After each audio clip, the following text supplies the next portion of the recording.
தினம் ஒரு தேவ அதிகாரம். தானியேல் அதிகாரம் 2 இறைவசனம் 1 முதல் 49 முடிய. அரசனின் கனவும் தானியேலின் விளக்கமும். நெபுகத்நேசர் தனது 2ஆம் ஆட்சி ஆண்டில் கனவுகள் சில கண்டு உள்ளம் கலங்கி உறக்கமின்றி தவித்தான். அப்பொழுது அரசன் தன் கனவுகளை தனக்கு விளக்கும்படி மந்திரவாதிகளையும் மாயவித்தக்காரர்களையும் சூனியக்காரர்களையும் கல்தேயர்களையும் அழைத்து வர கட்டளையிட்டான். அவர்களும் வந்து அரசன் முன்னிலையில் நின்றார்கள். அரசன் அவர்களை நோக்கி, நான் ஒரு கனவு கண்டேன், அதனால் எனக்குள் கலக்கமுற்றிருக்கிறது. நான் கண்டது இன்னதென்று அறிய விரும்புகிறேன் என்றான். அப்பொழுது கல்தேயர் அரசனை நோக்கி, அரசே, நீர் நீடூழி வாழ்க. நீர் கண்ட கனவை பணியாளர்களுக்கு சொல்லும், நாங்களும் அதன் பொருளை உமக்கு விளக்கி கூறுகிறோம் என்று கூறினார்கள். அரசன் கல்தேயருக்கு மறுமொழியாக, நான் கண்ட கனவையும் அதன் உட்பொருளையும் எனக்கு நீங்கள் விளக்கி கூறாவிடில் உங்களை கண்டம் துண்டமாய் வெட்டிவிடுவேன், உங்கள் வீடுகளும் தரைமட்டமாக்கப்படும். இது என் திண்ணமான முடிவு. ஆனால் கனவையும் அதன் உட்பொருள்களையும் விளக்கி கூறுவீர்களாகில் அன்பளிப்புகளும் பரிசுகளும் பெருமதிப்பும் என்னிடமிருந்து பெற்றுக்கொள்வீர்கள். ஆகையால் கனவையும் அதன் உட்பொருள்களையும் எனக்கு விளக்கி கூறுங்கள் என்று கூறினான். அதற்கு அவர்கள் மீண்டும், அரசர் அந்த கனவை தம் பணியாளர்களுக்கு சொல்லட்டும், அப்பொழுது அதன் உட்பொருள்களை விளக்கி கூறுவோம் என்று பதிலளித்தார்கள்.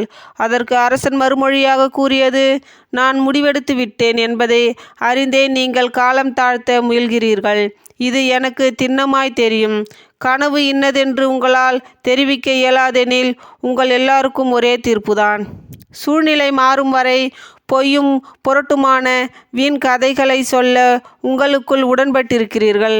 ஆதலால் கனவை முதலில் சொல்லுங்கள், அப்பொழுதுதான் அதன் உட்பொருள்களையும் உங்களால் விளக்கி கூற முடியும் என்பதை நான் அறிந்து கொள்ள இயலும்.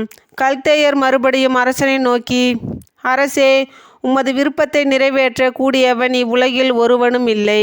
வலிமையுடைய எந்த பேரரசனும் இத்தகைய காரியத்தை எந்த மந்திரவாதியிடமாவது மாயவித்தக்காரனிடமாவது கல்தேயரிடமாவது இது காரும் கேட்டது கிடையாது. ஏனெனில் நீர் கேட்கும் காரியம் செயற்கைக்கரிய ஒன்று. தெய்வங்களால் அன்றி வேறு எவராலும் அரசருக்கு அதனை தெரிவிக்க முடியாது. ஆனால் மானிடர் நடுவில் தெய்வங்கள் இருத்தலில்லையே என்று மறுமொழி கூறினார்கள். அரசன் இதை கேட்டு கடுஞ்சினமுற்று சீறி எழுந்து பாபிலோனில் இருந்த எல்லா ஞானிகளையும் அழித்து விடும்படி ஆணையிட்டான். ஞானிகள் கொலை செய்யப்பட வேண்டும் என்ற ஆணையின்படியே தானியேலையும் அவருடைய தோழர்களையும் கொலை செய்ய தேடினார்கள். அரசனுடைய காவலர் தலைவன் அரியோக்கு பாபிலோனிய ஞானிகளை கொலை செய்ய புறப்பட்டு வந்தான். தானியேல் முன்னெச்சரிக்கையுடனும் விவேகத்துடனும் அரசனுடைய காவலர் தலைவனாகிய அரியோக்கிடம், அரசனின் ஆணை இவ்வளவு கடுமையாயிருப்பது ஏன் என்று கேட்டார். அதற்குரிய காரணத்தை அரியோக்கு தானியேலுக்கு தெரிவித்தான். உடனே தானியேல் அரசிடம் போய் கனவின் உட்பொருளை அவனுக்கு விளக்கி கூற தமக்கு சில நாள் கெடுத்தருமாறு கேட்டுக்கொண்டார்.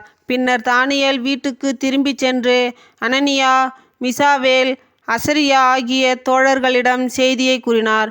பாபிலோனிய ஞானிகளோடு அவரும் அவர்களுடைய தோழர்களும் கொல்லப்படாதிருக்க விண்ணக கடவுள் கருணை கூர்ந்து அம்மறைபொருளை வெளிப்படுத்தியருள வேண்டுமென்று அவரை மன்றாடுமாறு அவர்களிடம் சொன்னார். அவ்வாறே அன்றிரவு கண்ட காட்சி ஒன்றில் தானியேலுக்கு அம்மறைபொருள் வெளிப்படுத்தப்பட்டது. அப்பொழுது தானியேல் விண்ணக கடவுளை வாழ்த்தி போற்றினார். அவர் கூறியது, கடவுளின் திருப்பெயர் என்றென்றும் வாழ்த்தப்படுவதாக. ஏனெனில் ஞானமும் வல்லமையும் அவருக்கே உரியன. காலங்களையும் பருவங்களையும் மாற்றுபவர் அவரே. அரசர்களை விலக்கி மாற்று அரசர்களை நிலைநிறுத்துபவர் அவரே. ஞானிகளுக்கு ஞானம் வழங்குபவர் அவரே. அறிவாளிகளுக்கு அறிவை அருள்பவர் அவரே. ஆழ்ந்த மறைபொருள்களை வெளிப்படுத்துபவர் அவரே. இருளில் உள்ளதை அறிபவர் அவரே. ஒளியும் வாழ்வது அவருடனே. எங்கள் தந்தையரின் இறைவா, உமக்கு நன்றியும் புகழும் கூறுகின்றேன். ஏனெனில் எனக்கு ஞானமும் ஆற்றலும் தந்தவர் நீரே. நாங்கள் உம்மிடம் கேட்டதை இப்பொழுது எனக்கு தெரியப்படுத்தியவர் நீரே. அரசனது காரியத்தை எங்களுக்கு அறிவித்தவரும் நீரே. பின்பு தானியேல் பாபிலோனிய ஞானிகளை அழிவிப்பதற்கு அரசனால் நியமிக்கப்பட்ட அரியோக்கிடம் போய் அவனை நோக்கி, நீர் பாபிலோனிய ஞானிகளை அழிக்க வேண்டாம். என்னை அரசர் முன்னிலைக்கு அழைத்து செல்லும். நான் அரசரது கனவில் உட்பொருள் விளக்கி கூறுவேன் என்றார். எனவே அரியோக்கு தானியேலை அரசன் முன்னிலைக்கு விரைவாக அழைத்து சென்று அரசிடம், அரசே, சிறைப்பட்ட யூத நாட்டினருள் அரசனுடைய கனவில் உட்பொருளை விளக்கி கூற வல்ல ஒருவனை கண்டுபிடித்து விட்டேன் என்றான்.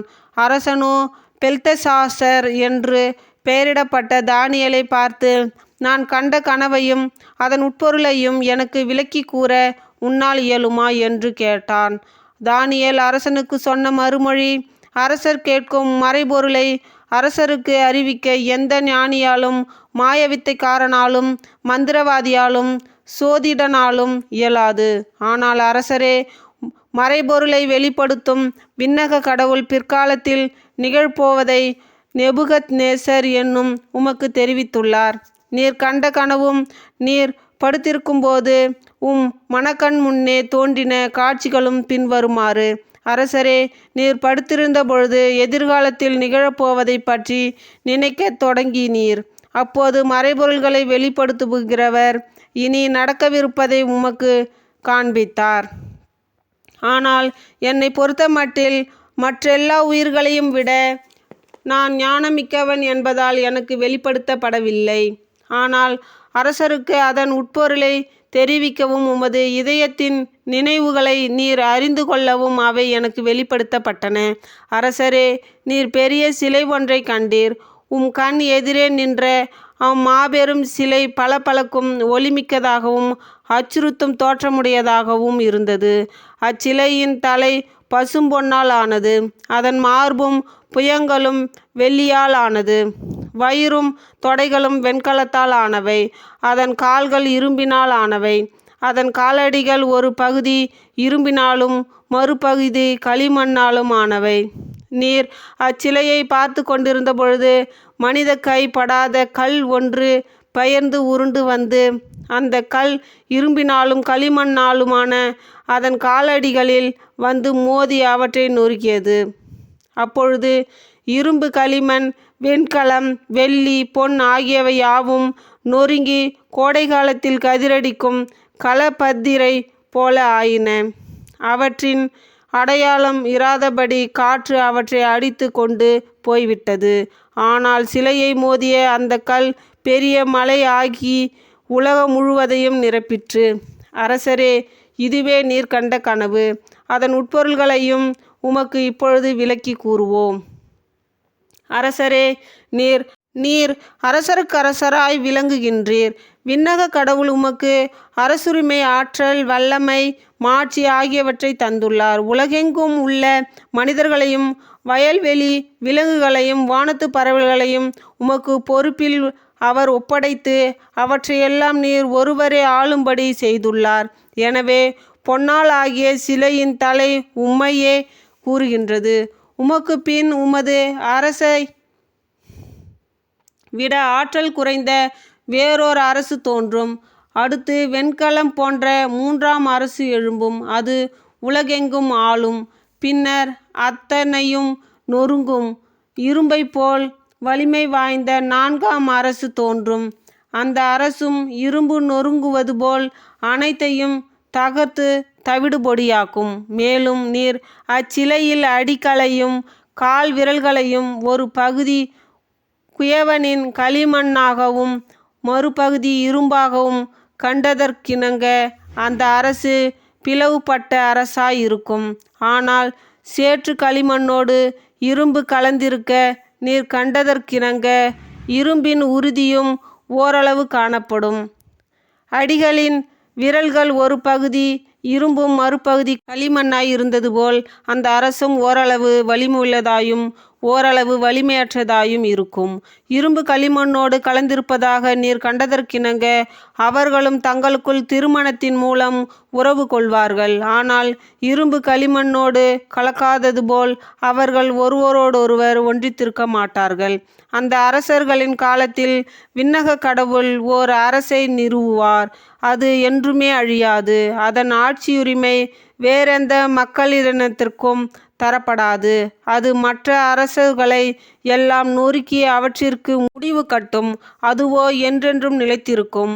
மனித கைப்படாது பெயர்ந்து மலையிலிருந்து உருண்டு வந்து இரும்பையும் வெண்கலத்தையும் களிமண்ணையும் வெள்ளியையும் பொன்னையும் நொறுக்கியதாக நீர் கண்ட அந்த கல் இந்த அரசையே குறிக்கிறது. இவ்வாறு எதிர்காலத்தில் நிகழப்போவதை மாபெரும் கடவுள் அரசுக்கு தெரிவித்திருக்கிறார். கனவும் உண்மையானது, அதன் உட்பொருள் நிறைவேறுவதும் உறுதி. அதை கேட்ட அரசன் நேபுகத்நேசர் தானியேலின் அடிகளில் விழுந்து வணங்கினான். அவருக்கு காணிக்கை பொருள்களை படைத்து தூபமிடுமாறு ஆணையிட்டான். மேலும் அரசன் தானியேலை நோக்கி, நீர் வணங்கும் கடவுளே தெய்வங்களுக்கெல்லாம் கடவுள், அரசர்களுக்கெல்லாம் ஆண்டவர். அவர் ஒருவரே மறைபொருள்களை எல்லாம் வெளிப்படுத்த வல்லவர். இது உண்மையிலும் உண்மை, ஏனெனில் உம்மால் மட்டுமே இம்மறைபொருள்களை விளக்கி கூற முடிந்தது என்றான். பின்பு அரசன் தானியேலை உயர்ந்த முறையில் சிறப்பித்து அவருக்கு பரிசில் பல தந்து பாபிலோன் நாடு முழுவதற்கும் அவரை ஆளுநராக ஏற்படுத்தினான்.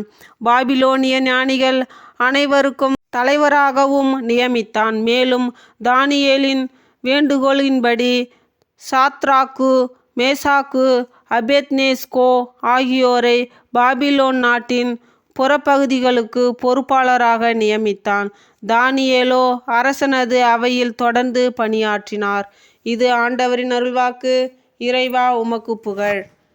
தந்தை, மகன், தூய ஆவியின் பெயராலே ஆமேன்.